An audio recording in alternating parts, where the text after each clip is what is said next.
Oh, I did that wrong. Let's start over. Pre-recorded live in front of the Mount Zion Pub in Boscobel, Wisconsin. It's the Derek Luna Show. This week, an interview with Joe DeGaand. And also, thoughts and feelings. But now, it's a winter wonderland, and he's Derek Luna. Yes, here we are in Boscobel. I'm trying to show you guys it's snowing outside. It really, truly is beautiful. We're here out as part of the Pub and Grub comedy tour right here at the Mount Zion Pub. They got a cool sign there. I don't know if you can see it. But yeah, this week on the show, I'm still up in Wisconsin. We're going to interview Joe DeGaand, who I've been traveling around with all week long. There he is right there. Major John Candy vibes. Hell yeah. That'll be fun. But yeah, our journey continues. It's just so crazy. I'll try to get some B-roll to show you guys. This is Amish territory up here. We've seen several Amish. And yeah, just feet and feet of snow as we travel all around the state. And yeah. So our journey continues. We got tonight and then we got tomorrow night. We're staying at a weird fantasy suites type place where I'm going to grab an interview with Joe DeGaand and talk to him and get to meet him. Super fun guy. Should be a good interview. And yeah, coming up in the future, what do we have? We're going to be home for a little while as we prepare to get to Las Vegas for the opening of the World Series of Comedy. That's exciting. Hopefully we'll get some good interviews. I'm going to try to sit down with Val Werner, my co-host of the World Series of Comedy, and talk to her. That should be a ton of fun. And then, yeah, the season continues. We're all over the place. Indiana, McCurdy's, down in Sarasota. We'll be in Appleton, Wisconsin. We're going to be all over the place in the month of March. So, yeah, stay tuned for those dates. Check for posters. Gosh, it's snowing all over the place. Big old fat snow. I hope we make it home okay. Say a prayer for us. Or start looking for our corpses at the Mount Zion Pub in Boscobel, Wisconsin. Enjoy the interview with Joe DeGaand. Thanks for watching. How's it going? You good? I forgot to mention that my YouTube show is it's bad. It's not a good show. That's okay. Boy, these chairs are terrible. Buddy, you come sit in this one after me. Let's do it. Welcome to the Derek Luna Show. I'm here with Joe DeGaand. What's up, Derek? And we're at the beautiful, we're we're at the Don Q Inn in Dodgeville, Wisconsin. It's got a lot of Dodgeville? character. It is Dodgeville. Character is one thing that it does have. I forgot to shut the AC off. Oh, shoot. You did tell me to remind you. I think that's partially It's all my right. fault. It doesn't matter. Yeah, it's all right. Like, did I mention that the show's bad? So this is going to go, and I don't edit. So this is totally just going to go in it. I love that. And now that's off. The refrigerator's still humming, but we got to I keep think our we- meat sticks cold, so You need meat sticks in Wisconsin. It's kind of a requirement while traveling, I think, road yeah, trips. meat/cheese sticks. I need beef. Win in Wisconsin. And we're post-show, too, so we need to protein up. We just finished a show at the Mount Zion Pub during a blizzard During a blizzard. for 8 people. 8 people. Technically, by the end of it, we almost got to a baker's dozen. A remember this. local pot smoker came in late Yes. and Should we made say it names? made it Are we allowed to 9. use names? Curly, I Oh, believe his no. name was. We just put all his info out Look, there. I don't think Curly is his legal I think he was birth a local certificate. vet. We heard that he was the local He's a vet. local vet named Curly. Yeah. Let me tell you guys, it ain't legal. He's smoking pot. Yeah. is what's He happening. didn't care. Apparently, he smells wonderful. So coming far, in and this out the door. is so far this is just inside jokes. for us. Listen, But yeah, so we struggled through. I mean, we had fun, but it was definitely one of those rooms that you remember. with for a 8 long people, time. what are Yeah. you gonna do? What are you gonna do? But yeah, I've been up here doing shows all week with Joe DeGaand over here, and yeah, it's pretty much as soon as show 1 was in the books, I was like, I like this guy. Major John Candy vibes. I've been saying it all week. I appreciate it. That's the biggest compliment I've gotten in a long time. Just in how friendly you are, and you seem to be overjoyed just to be anywhere, you know. I'm glad that like seems like it's just out there outwardly that way. 'Cause Yeah. it's very true. I am usually very. Yeah, the first time I met you, you were just reminded me of Candy in Home Alone with the clarinet to Catherine O'Hahn. It was just like, you want to try it? No? All right. Yeah. I definitely do have that. I'm a big teddy bear for sure. I don't know if it's like outwardly visible to most people, but I think it comes off. Yeah, that way. positivity, friendliness. Okay, so exuberance. not to put this into the ether because I don't want everyone to know all of your material, but you do have one bit about Ernest. Ernest, yeah. You nailed that. By the Ernest way. goes to rehab. It's more because of who you are. So the compliment that I would give you is that you have his like enthusiasm for the hustle of life. Well, you know what I mean, Like, Vern. You do yeah, know what I Vern, mean, I Vern. do know, Vern. You do You're damn know, right. You do I know know what about I the mean. commercials, Vern. Like your commercials like level. I could sell that some. hustle, I could baby. sell some Maytag dryers or something. I could do that. Come on down, Vern. Come on down. I just love that vibe about you. Is what I've gotten out of this weekend. Yeah, like, I get accused of being a phony a lot. People who meet me are like, "This guy's a phony," and I'm like, "No. I see that you think that this is phony, but this is really the way that I am." It is. Is just like I try to be super positive and. You've given me nothing but lessons that have been learned this weekend. Look, I know we're in the Dawn queue, but we don't need to just tug each other off here on the podcast. You know what? It ain't gonna be the first time it's You're happened in awesome. this room. No, buddy. you're awesome. No, you are. It is a weird hotel, and I do have some B-roll I'll show you, but they have the fantasy suites. We didn't get one of those. We got just a boring Don't room. tell them that. We can say this is the pirate ship theme. Yeah, this is with all these old wooden boards. You know, like a pirate ship would have.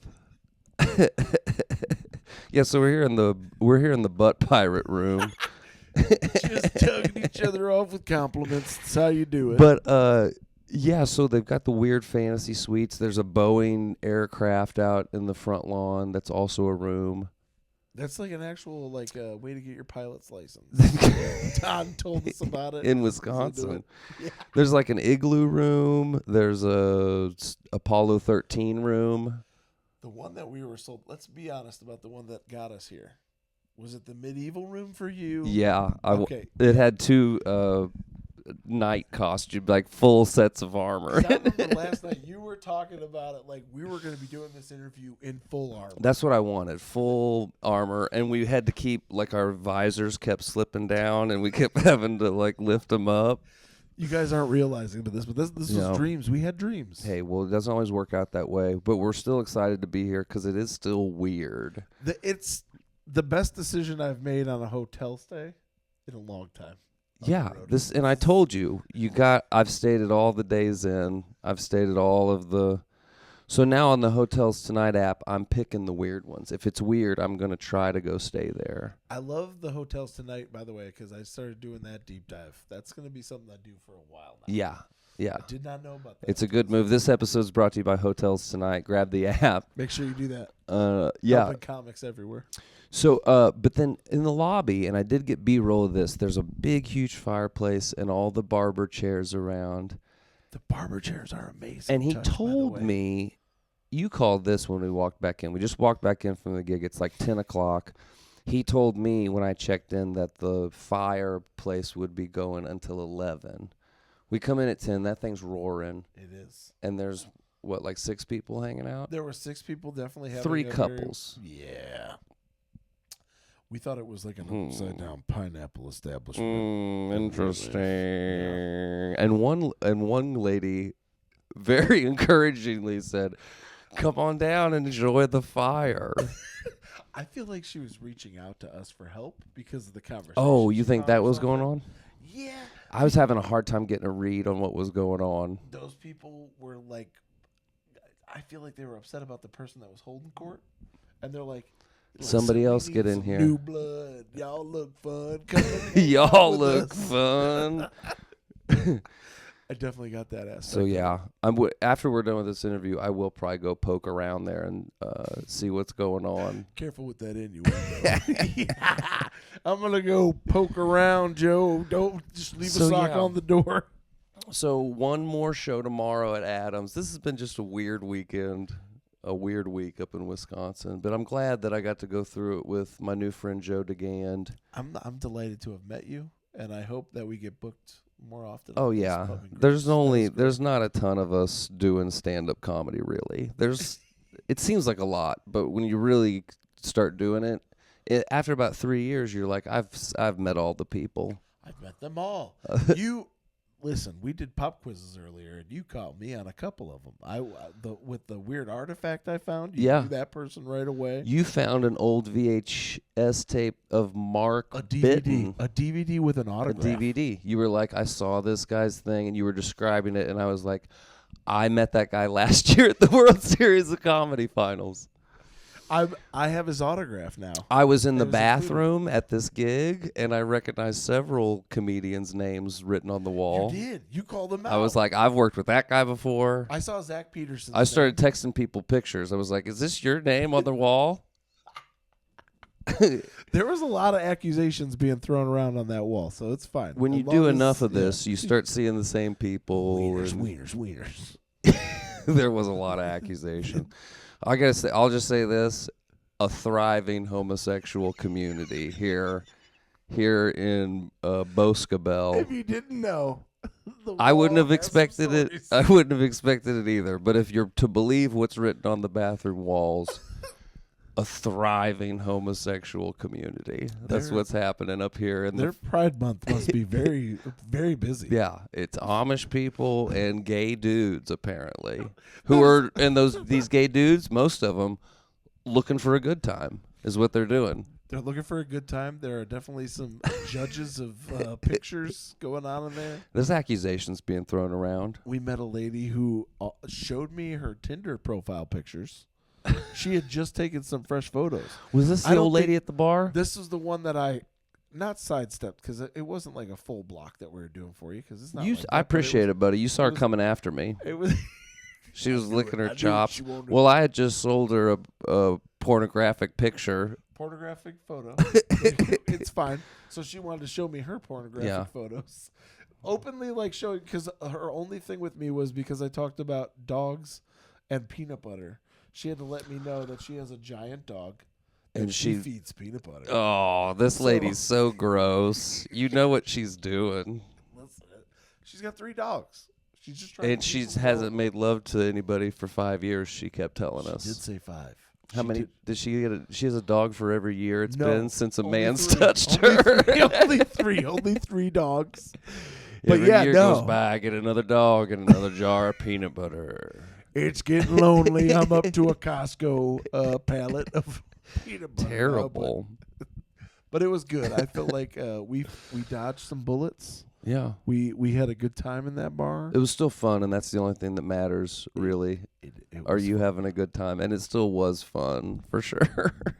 Even though this whole thing has culminated in the weirdest place I've ever been, maybe. This hotel stay is going to be chattable for a long time. I'm going to tell you. There's a dentist chair. Not only are there barber chairs in this lobby. There's a dentist chair. There's a dentist chair that looks Dr. Giggles level of like creepy. Like there's a Pakistani man that runs the place that I'm gonna keep calling Don until he corrects me. It's like Don. I'm not Don Q from that guy's been dead since the 50s probably. I bought it from him like 20 years ago. I bought it from Don's son. Like So yeah, fun times. Done. Let's talk about. We could probably talk about this week all night. Oh, there's been plenty. Yeah. But one thing I noticed on your Facebook thing, you talk about doing Second City. You took classes at Second City. You worked there. I did like the sketch comedy program through them. I did it like 2010, 2013. I've always been fascinated with it. Yeah. Because it's just legendary. All the SNL guys come from there. And then I did in LA. I did UCB, and that's where I was like, improv sketch writing. It can open up a whole bunch of crazy tricks to put in your bag. It does make you a lot better. It helped my writing a lot. So I was going to let you talk about this and tell me about Second City. Tell me about your start in comedy. So my start in comedy and how you got rolling. Let's see here. So my start in comedy was in Oswego, Illinois. First open mic I ever did. But that was because I had posted something in 2010 on like my Twitter at the time about, I've always been told I should do stand up. I just don't know where to go. Yeah, and that happens a lot. One local lady hit me up and said, "Here, this is where we do it." And I was like, "Really? Was that easy?" All I had to do was ask, and someone hit me up about it. And I sure as shit 2 weeks later did her open mic for the first time. It was great. And then how old were you?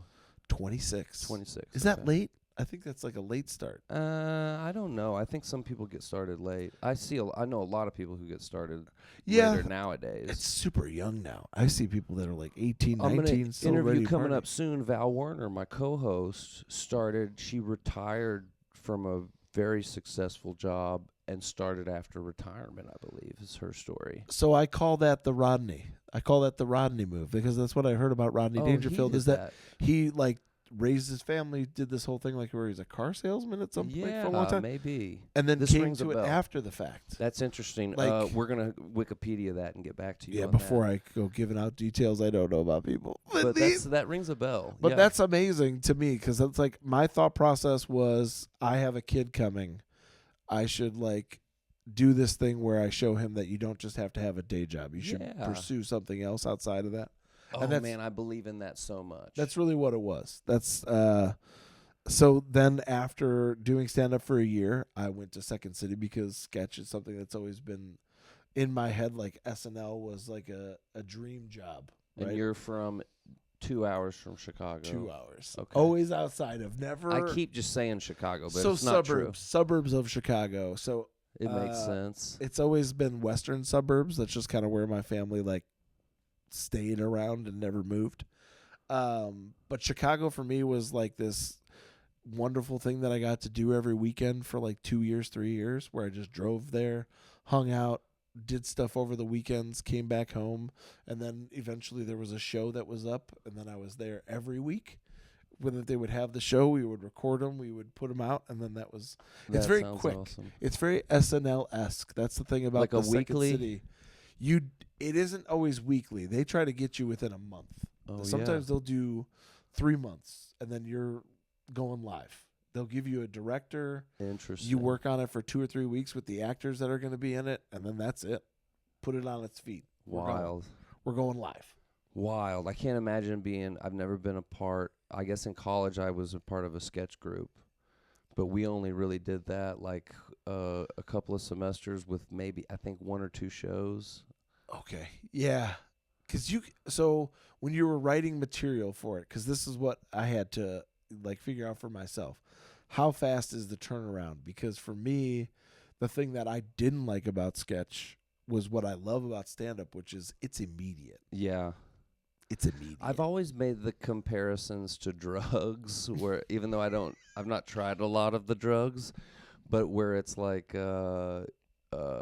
being in a big ensemble or some of these other things could be like gateway drugs, but stand-up comedy is like the purest of pure. Yeah. Just because it's immediate, you're up there by yourself.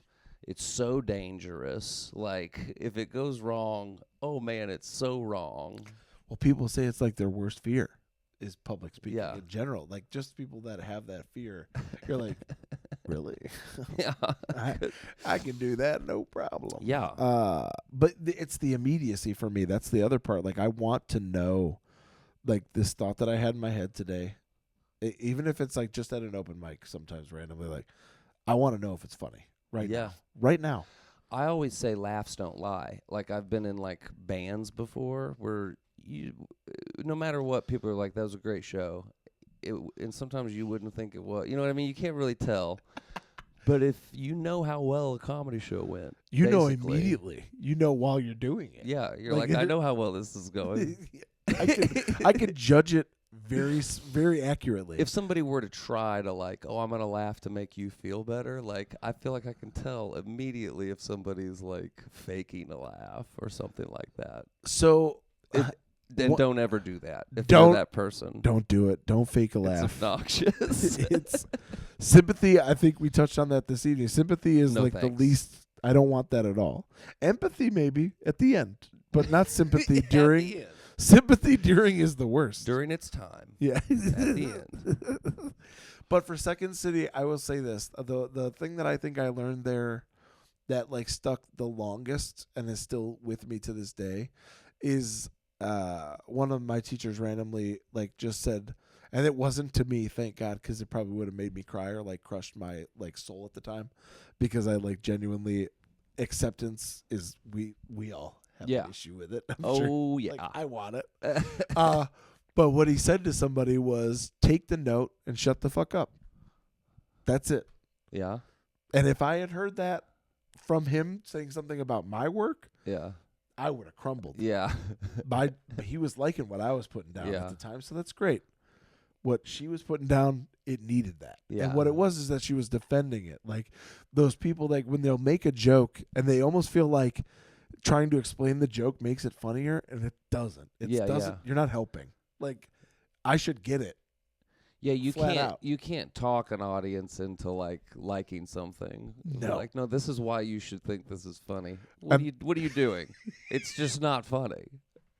And you'll see comedians do it all the time. Like they'll try and man, it's just this crowd. It's just and this crowd. I try to talk to some of my younger friends about this when I hear it, where it's just like, hey man, at some point, I don't know if that's fixable. You know what I mean? You gotta hang that one up. It's done. A lot of younger comics try to do like really outrageous, stuff about controversial topics or things like that, just because it's like they want to try the high dive. I'm the one. Yeah, I'm the one that takes this. And off it's the like, list. hey man, I mean, even if it's the best joke ever, like people don't necessarily want to talk about it. They definitely don't want to hear you talk about it. Yeah, I mean, so do you ever do political stuff at all or no?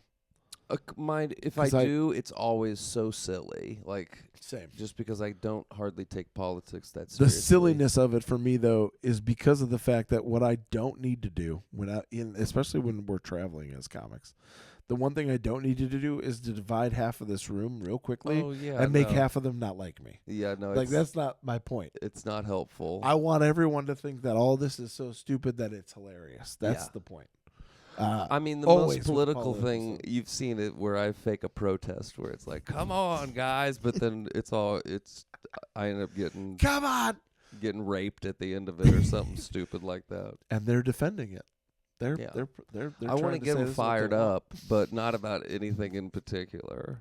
We're into this. We should be. Yeah. Maybe he's okay. We'll let it happen. I'm the Sweet Caroline sing-along of comedians. Where you're like, I don't know. I don't even know why I'm doing this. Sweet Caroline. Ba, ba, ba. How'd that happen? I don't even How'd you make me do that? Why am I doing this? Copyright for that? I don't know. It's only one word. I said it weirdly. So that puts it at like a dozen years, a Boscabel dozen? A Boscabel dozen. Years you've been doing comedy? About, 13, 14 years. 3 or 4 years with the pub with Bar Comedy USA, yes, touring around. That was probably 2001. He's got his road dog. He's got his road dog stripes. He slept in his car on one of the nights here before I didn't realize it or else I wouldn't have let it happen. It's like 0 degrees It was outside. the coldest night we've been here. How did you sleep in your car at 0 It was only degrees? for a couple of hours. We were fine. It was a Walmart parking lot. You were People driving looking some at of me. that too, but still. Yeah. Good Lord in heaven. Hey, listen. But that's some road dog stuff right there. To be I like, appreciate the compliment. to be like, hotel, nah, we'll get one tomorrow.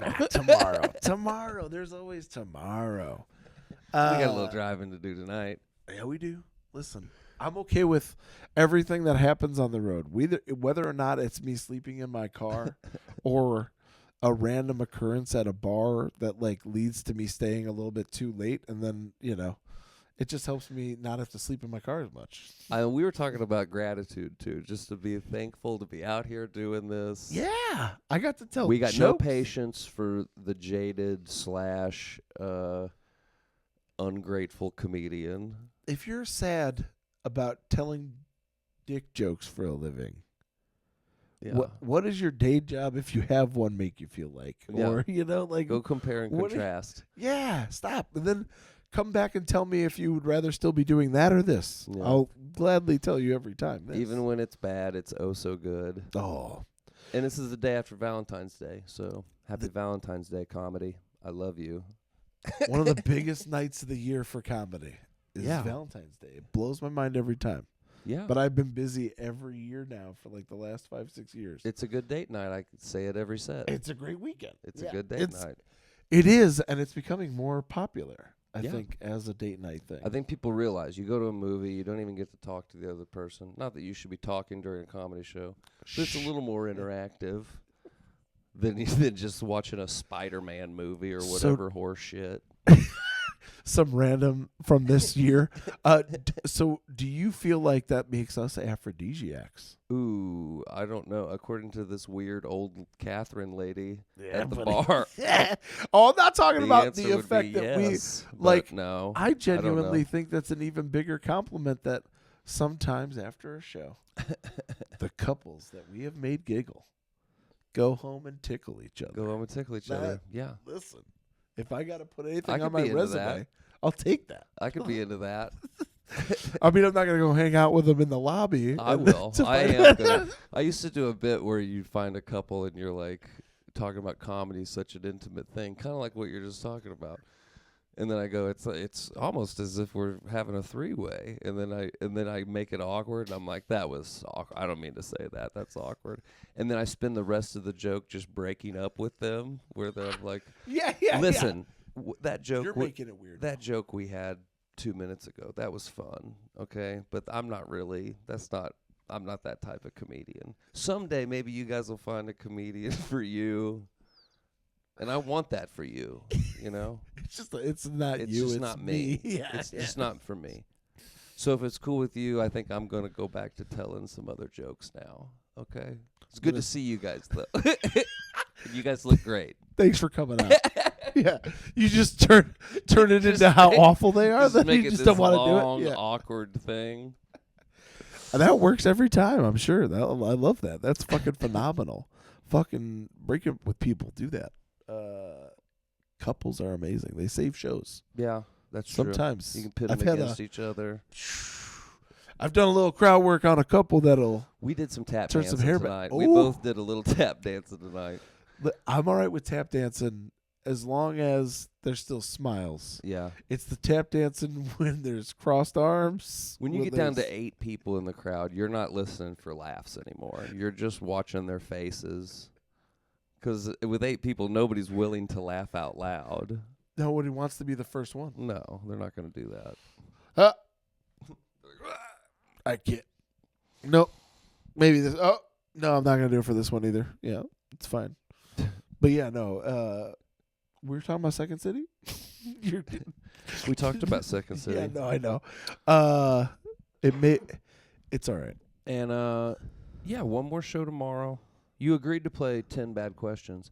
So last year, this was 100%. Last season, this was 20 questions. I've narrowed it down a little bit just to make it a little more concise. But You used to do 20 yeah, questions and each then time? some of them seem redundant. There was about 6 that obviously needed to go, and then I found another 4.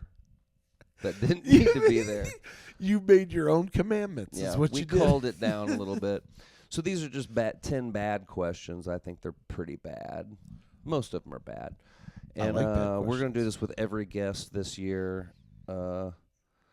So, just to wrap up our discussion. Oh, yeah, just awesome to meet you. And Likewise. stoked that I'm Genuinely. sure we'll be running into each other on the road. We down keep the doing line. these things. It's bound to happen. One more show tomorrow. We'll wrap it up. And yeah, thanks for staying with me at the Don Q Inn. Sorry for my snoring already. You haven't even experienced it. He's not gonna.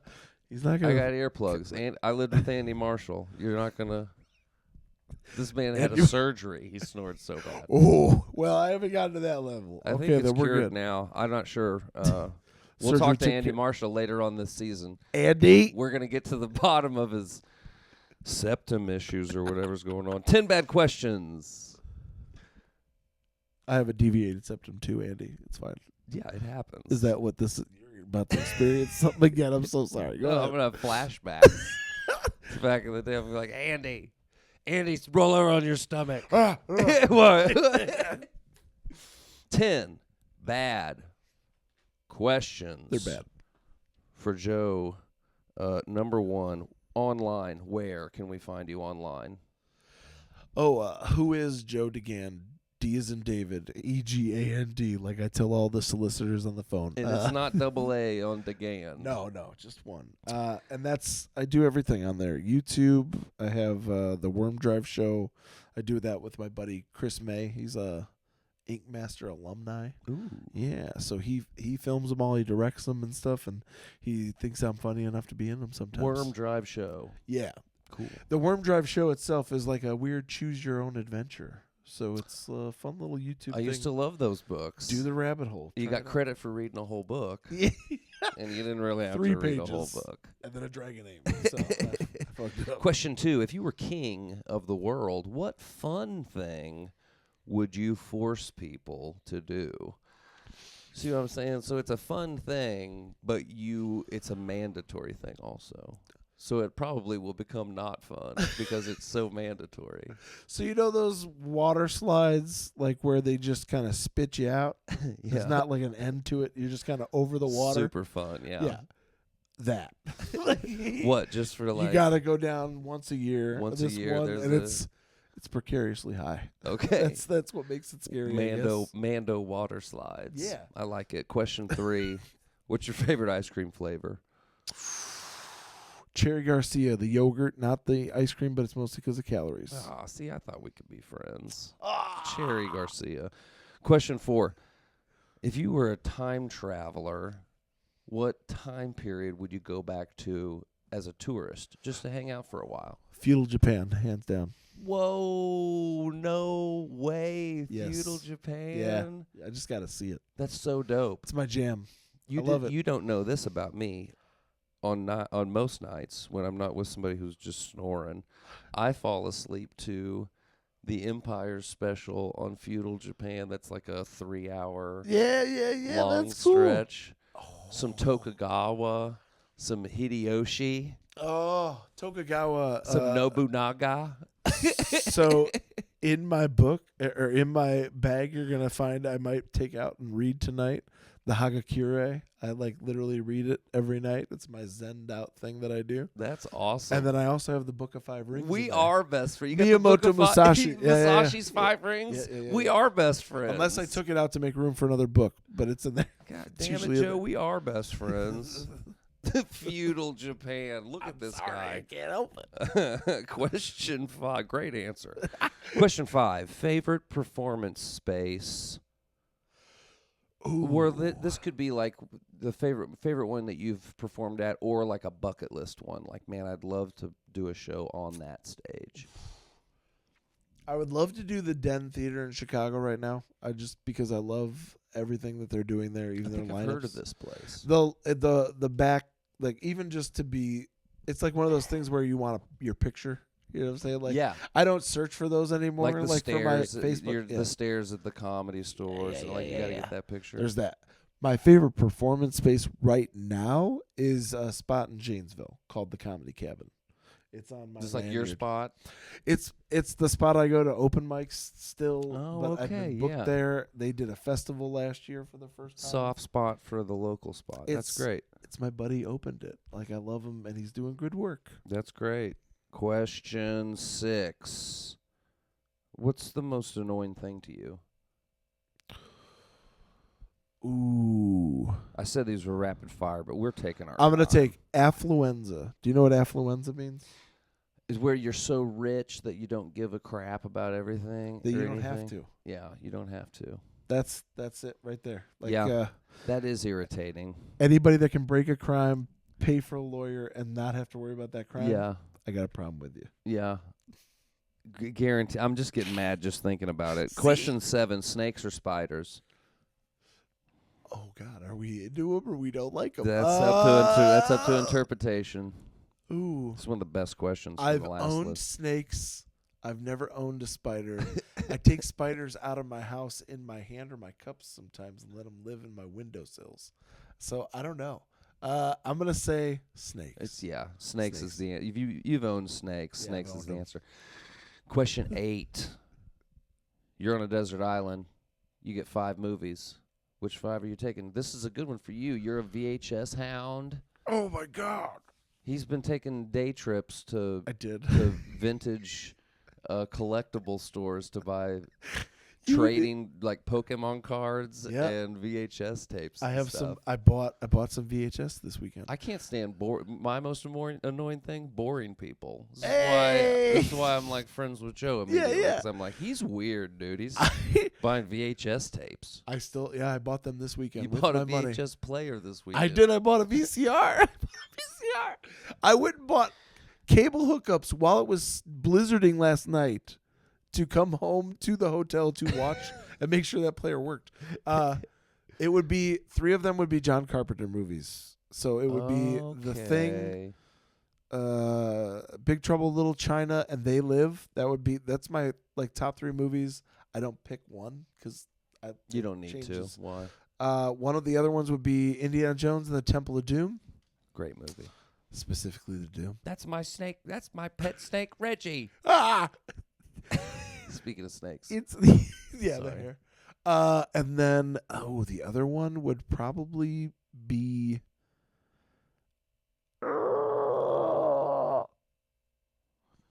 let's just say The Watchmen because I like that movie. That's a good Yeah. movie. I delivered editing equipment for that movie. Hell yeah, you Whenever did. I worked out in Los Look Angeles. at you. You're a fucking gangster. Took them forever. Question 9. We're nearing the end. Favorite gas station / truck stop. You're a road hound. I am. You're out here sleeping in your car I'm out there. like so a vagabond. we've shared our love for Quick Trips together. I fell in love with Quick Trip in Wisconsin. I love a Quick Trip. I don't know if they have them in Illinois. They don't. That's the Is it one just thing. a They're Wisconsin talking about thing? coming across the border They're right now. so though. good, guys. It's like a grocery store. I do love a Quick Trip. I'm probably gonna say Quick Trip. Yeah, I think I go Love's, but man, Quick Trip's making a run for it. Love's has the gas prices. I see you on that because Yeah. I definitely know 10 that. cents off a gallon. Come on. Come on, stop I'm a it. comic, Love's. not I love not Love's. stupid. I say in the Luke Bryan voice every time I pull in. I love Love's. I love it. It's right there in the name. I love it. Question 10. Let's get emotional. What's your favorite thing about comedy? We've probably already talked about it, honestly. Last question. What's your favorite thing about comedy, Joe DeGaand? Well, so kind of on the sneak tip of what we were talking about us being aphrodisiacs. Just the opposite part of that. Like my favorite thing is when it's a person that you'll hear them rattling off their day sometimes, talking in an audience about like how awful everything was before they got to this show. Oh, yeah. Somebody who's had a bad day. Someone had a bad day. My favorite thing is to make that person by the end of the night not even remember that day. That's the goal.